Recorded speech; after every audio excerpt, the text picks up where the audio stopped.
sleep all day and you're so depressed and you get up and you read the one ads and you think you don't have bus fare to go to the job interview and you think how miserable your life is and you eat macaroni and cheese 3 times a day, which is what I did for weeks and weeks and weeks. So I'd get up, sleep, mope around, eat my macaroni and cheese, and then midnight would start the infomercials. And I remember we had a guy, a Vietnamese guy named Tom Vu. I don't know if you ever saw that here, this infomercial. He had one of those courses on how to buy real estate, no money down. So one night, it's 3 a.m., I'm sitting on the sofa.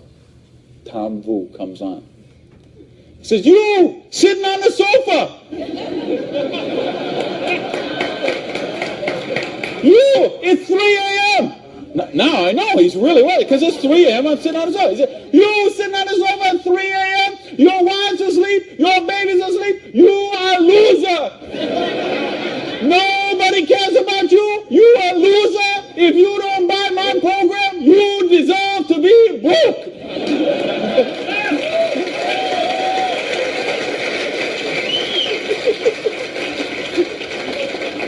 Oh, if only I could afford this, but of course I didn't have the $199 or whatever it was. So, and eventually, of course, the sofa had to go, the bed had to go, and then the TV had to go. And then something else had to go. And that was my mindset. My victim, loser, woe is me, oh, the circumstances are against me. That mindset had to go. And I had to say, okay, I am sick and tired of being sick and tired. I am sick of being broke. I am sick of being sick. I am sick of being stupid. I'm sick. The truth is I wasn't even broke, okay? Because I would have needed $55,000 to qualify for broke. Okay? I would have been happy to be broke at that point in my life, okay? At that point, I would have been happy to have an alarm clock going off at 6:30 waking me up. Now, is that the dumbest invention you ever heard, though, an alarm clock? You're supposed to wake up when you finish sleeping. But, right, what do? We stuck in the thing. So now at this point, I wouldn't have been happy with an alarm clock. Okay, but I started a study of prosperity. And here's what I found. 2 secrets of prosperity. If you want to be wealthy, secret number 1, you have to be your own boss. You ain't going to get rich working for other people. If you've got to get a job as president of Disney Studios or, IBM calls you up and wants you to be the vice president of operations, maybe you're going to make a lot of money. All I know is those people weren't calling me, okay? And they may not be calling you, okay?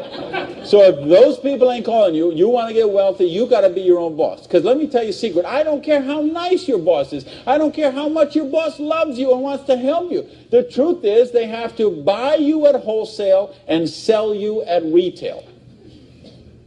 Otherwise, they don't make money and they don't stay in business. So the only way they make money off you is to buy you at wholesale and sell you at retail. So if you want to make money, you got to be able to get up in the morning, look in the mirror, and know that you're talking to the boss. And issue number 2, and this is the most important thing, which we mentioned, you've got to employ the concept of leverage.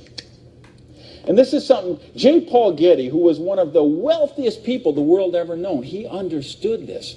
And he was quoted oftentimes, this is probably his most famous quote, when he said, "I would rather have 1% of the efforts of 100 people than 100% of my own efforts."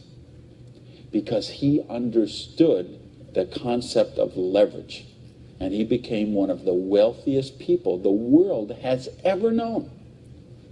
So tonight, I'm going to share with you how you can employ this same concept of leverage that the wealthiest people in the world do, and it'll allow you to get your share of that kind of wealth.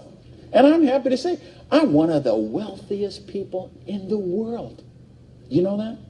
Now, you know what? I don't have Bill Gates' money. I don't have Larry Ellison's money. I couldn't spend $90 million on a boat down in the Kiwi race there next week. But you know what?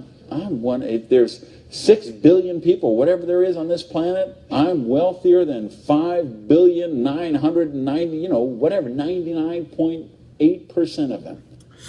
And I'm a dishwasher from a pancake house.